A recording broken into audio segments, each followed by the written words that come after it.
Story 1. Sleep early. When I was 17 to 18 years old, sleeping at 4 a.m. was the coolest thing. Now sleeping at 10 p.m. feels like heaven. Story 2. Abortion. I was raised to believe it is wrong. I now believe it is completely okay and a valid decision to make. It took getting out of my religious bubble and being exposed to different viewpoints. Story 3. I might get heavily criticized for this, but abortion. I do not know who else would be completely fine with terminating their pregnancy if they knew their child had a high percentage of health issues. Honestly, it would still be unfortunate for everyone, but I would choose abortion. I do not think I could ever handle the immense emotional burden of seeing my child suffer their entire life.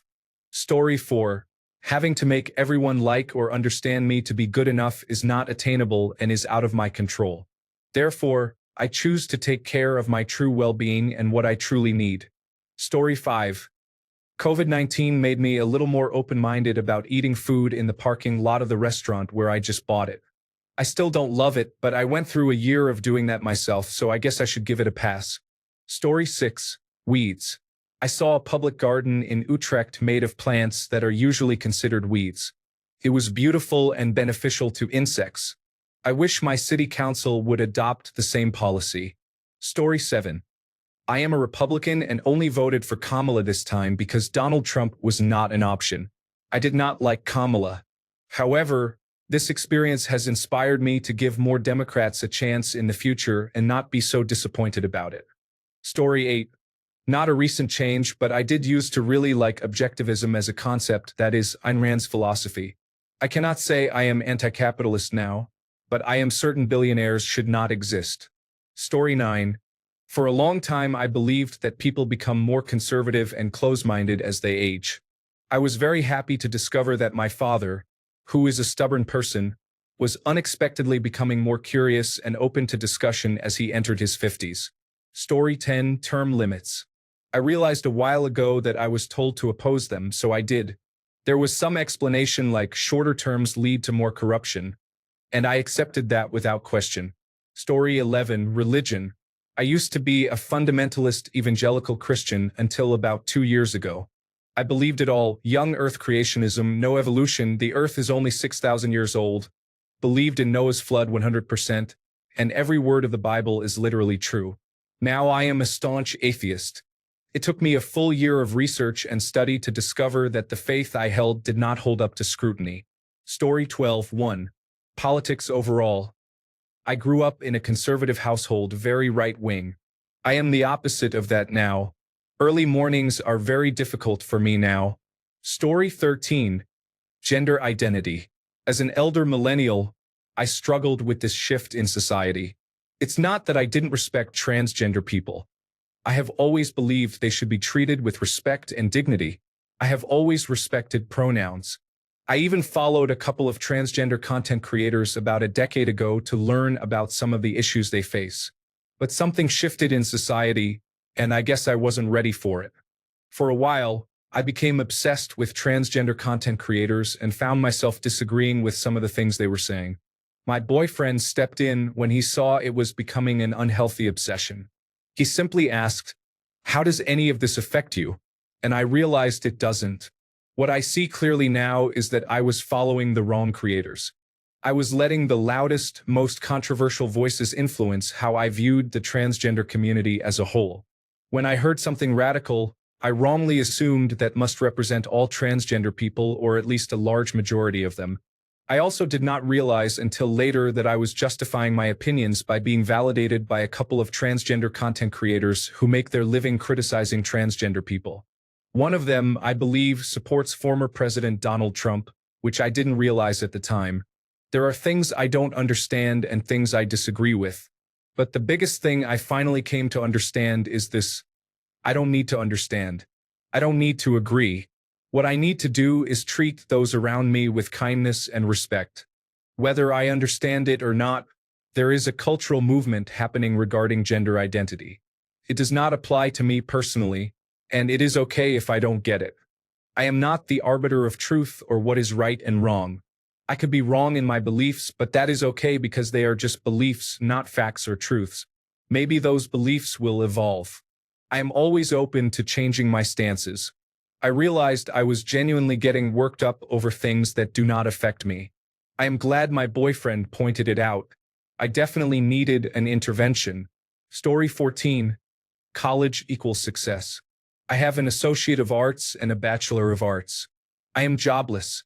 I worked as a laborer for a year in a factory. A year ago, I had just lost a job as a forklift driver, which is what I had been doing before I went to college. I just completed trade school, and now I am looking for jobs as a welder. I am also debt-free and live alone.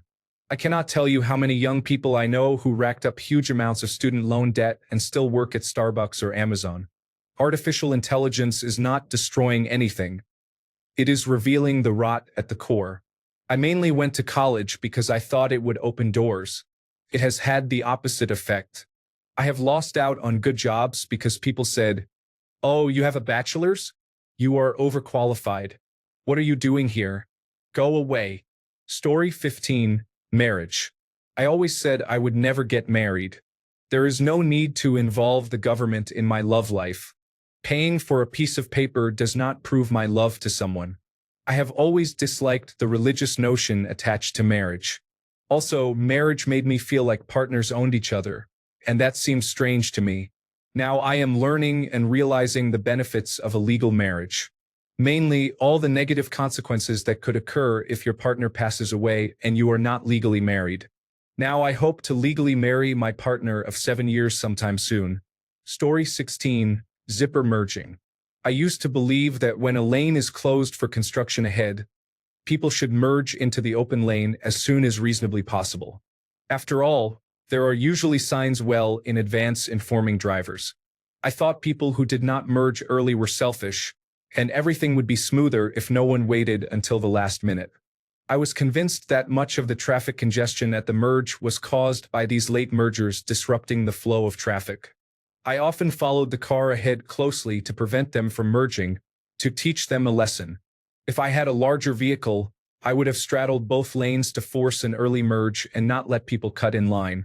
Now I no longer believe in merging as early as possible. I have learned that using both lanes fully and merging late is probably more efficient overall. Even if someone convinced me otherwise with study evidence, I would still let it go. Trying to prevent people from merging late is unproductive. Getting angry or annoyed at drivers who have a different opinion is a waste of mental effort. Story 17. Cryptocurrency was created to facilitate transactions. Nearly 20 years later, it is not widely used for this purpose. Story 18. The birth control pill. I used to be totally against it because of all those dangerous side effects. Now I am taking it freely because it helps me with my early perimenopausal symptoms. Story 19. I used to think my generation, millennials and younger, were the generational upgrade for the future, believing we held a degree of altruism and care for one another that the world had not yet seen in a significant way. However, I have since changed my view and now consider us to be even worse than older generations in some cases. People often criticize baby boomers for the "I got mine" mindset, but to be honest, most of us are just bitter that boomers had the opportunity to take advantage first. I believe most of my peers would do the same and betray others for significant personal or group gain. I have been betrayed far more by people my age and younger than by people older than me. Story 20. I used to say I am very open-minded to all people and their opinions. I am not any longer. If you are okay with certain things, I want absolutely nothing to do with you. Story 21. Firearms. I went from being strongly against them to owning my own and obtaining a permit to carry.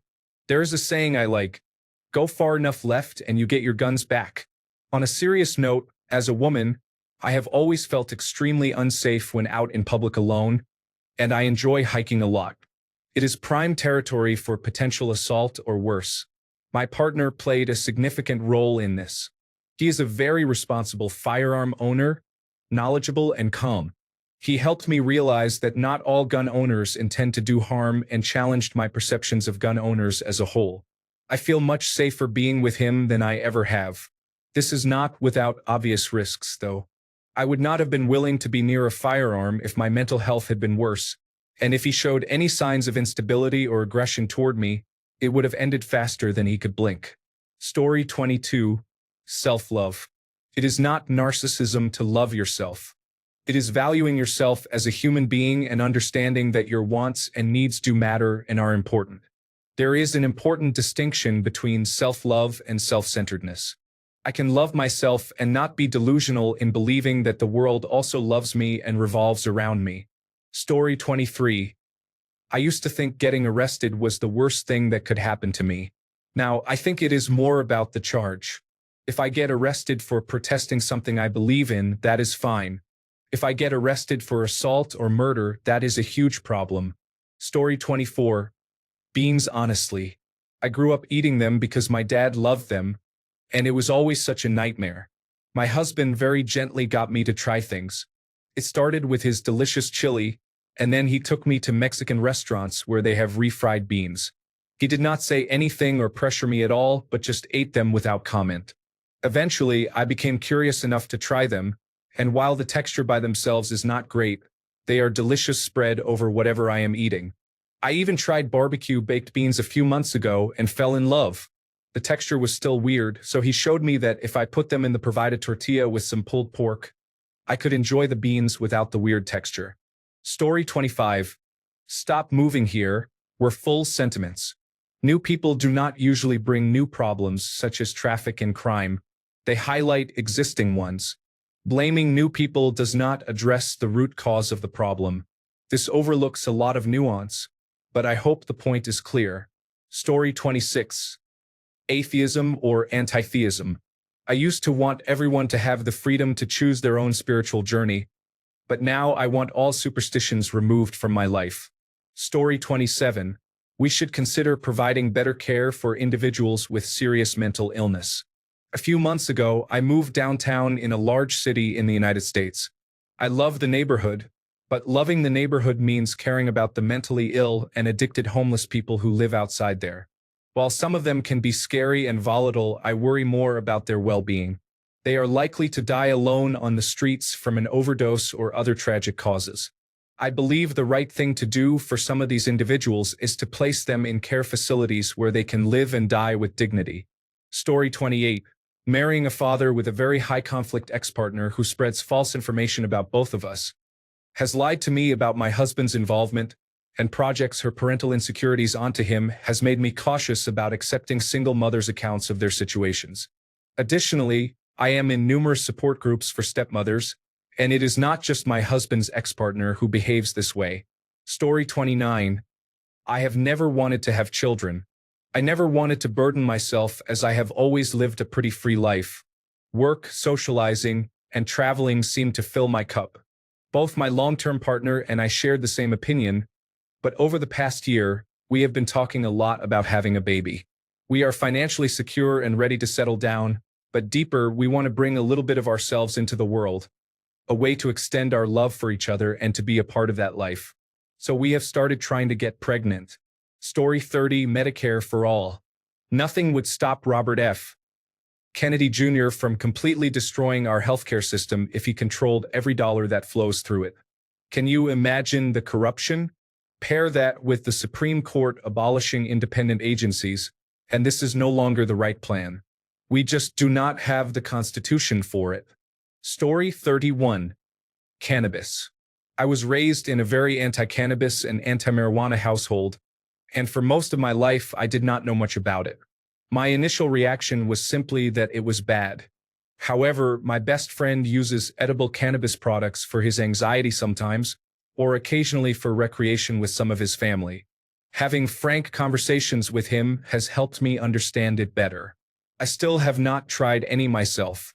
I am still too scared, but I better understand the need for its legalization, at least as a medical treatment. Story 32.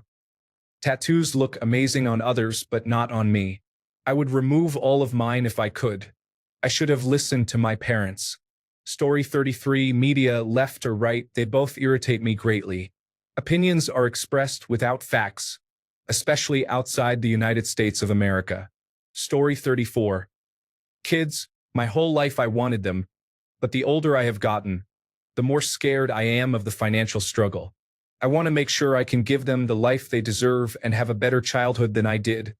But I don't think I can do that anymore. Story 35. Country music.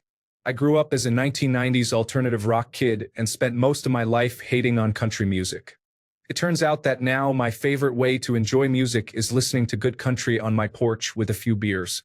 Story 36. Not long ago, I firmly believed that transgender women should not play sports with cisgender females. I have since come to realize that it is not an issue, and it would be inappropriate and too invasive to enforce such rules. Story 37. I happily voted to legalize marijuana. However, I was apparently naive and thought people would apply common sense and use it at home. Instead, I cannot go into any public space, store, hospital, or anywhere without smelling it everywhere. I wish it were illegal again. Story 38. I used to think that social media was mostly a waste of time, but recently I have changed my mind after seeing how it can be used to build real communities and spread important information quickly. It is fascinating how something I dismissed at first actually has a lot of positive impact when used thoughtfully. Story 39. Realizing that permanent standard time would be better than permanent daylight saving time after reading through a few studies in medical journals pointing out why. Story 40. Used to think motorcycles were kind of lame. Tried a friend's 125 cubic centimeter motorcycle and now I am obsessed. Booking my tests and buying a motorcycle next month. Story 41. I used to think that no matter how much money I made, I wouldn't leave more than college expenses for any future child. Because I struggled growing up, it made me who I am. I believed in pulling myself up by my bootstraps. I have completely changed to a generational wealth mindset because this world is very challenging, and I will be damned if my child is going to suffer. Story 42. Growing up, I did not care much about politics or controversial issues. I did not know about them, let alone have an opinion. I ended up dating a guy at 18 who was extremely religious and conservative. I just took everything he said and made it my own beliefs. The relationship lasted 3 years. After we broke up, I started thinking for myself. Now I am pro-choice, pro-LGBTQ+. I actually realized I am part of the community, atheist or agnostic, and so on. Story 43. Getting kids was not really a topic for me since I am a 30-year-old male, but I got a girlfriend recently, my first in 10 years. She convinced me to do a fertility test last week, and it turns out I am completely infertile. Story 44. Christianity in general, mainly because I do not feel safe there. I have recently found that I am somewhere on the aromantic asexual spectrum and also bisexual, and somehow 2 Bible verses in Leviticus make being part of the lesbian, gay, bisexual, transgender, and queer community a sin, apparently. Story 45. Remember when Google announced that people would have to associate their real identities with their accounts on public forums like Google+ and YouTube? I was outraged like most people. Nowadays, I think it might have been a good idea. The protection of anonymity brings out the worst in people. But there is no going back now. Story 46. I used to be strictly against artificial intelligence, but since they will be our overlords one day, do you have a moment for our Lord and Savior, Ryoko's basilisk? Story 47. Procrastination is actually a good thing.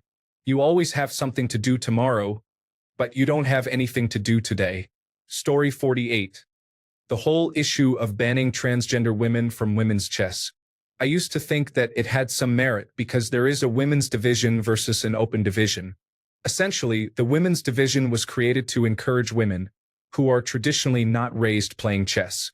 Reaching an elite level in chess usually means starting to play as a toddler. Thus, a transgender woman assigned male at birth would have a sizable advantage statistically across the population because they were raised as a boy.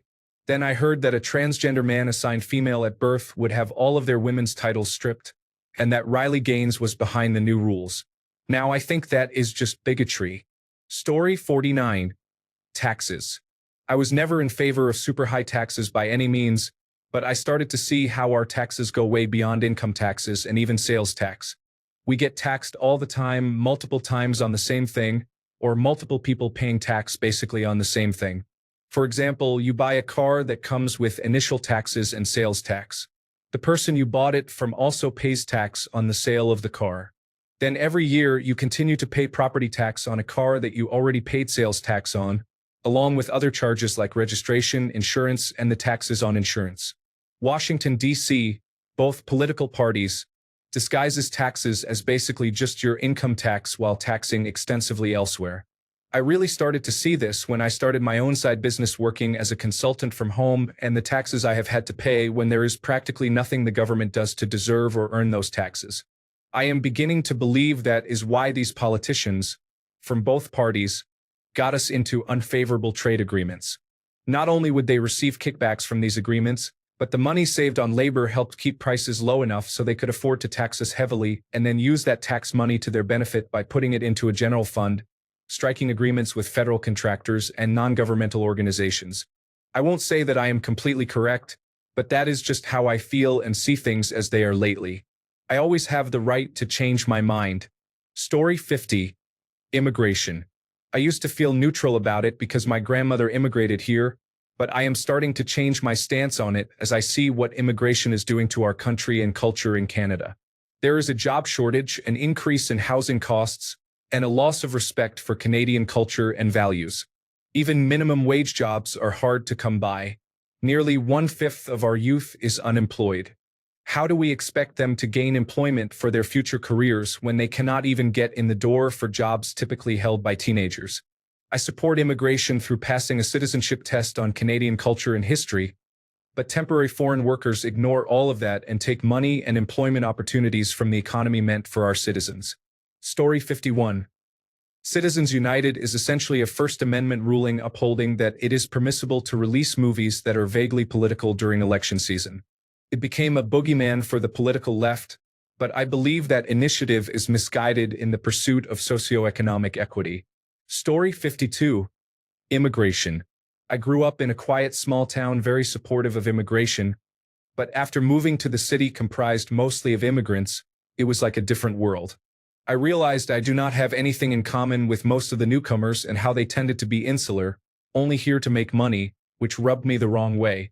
Story 53. I used to think art could make a positive difference in the world through empathy and metaphor. Now, art just makes people have unrealistic expectations. Art is the manure from which fascism sprouts. Thanks a bunch for sticking around till the end of the video. Remember to subscribe, and until next time, stay awesome and goodbye.